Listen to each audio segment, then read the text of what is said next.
کفل ایک نوجوان تھا، روزانہ وہ رات کو بدکاری کرتا تھا، شراب اور عورت روزانہ رات کو۔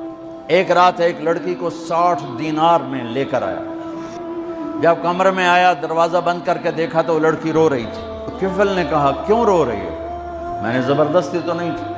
اس نے کہا، کفل میں عزت دار ہوں، بھوک نے یہاں تک پہنچایا۔ تو کفل رونے لگا، کہنے لگا، بہن جس عزت کے ساتھ آئی تھی اسی عزت کے ساتھ چلی جائے، میرے لیے دعا کر دے، میں بہت کمینہ انسان۔ لڑکی چلی گئی، تھوڑی دیر کے بعد وہ مر گیا۔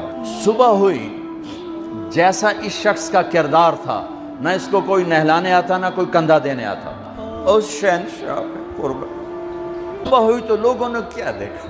کفل کے دروازے پہ لکھا ہوا تھا بڑا بڑا نورانی، اللہ نے کفل کو معاف کر دیا۔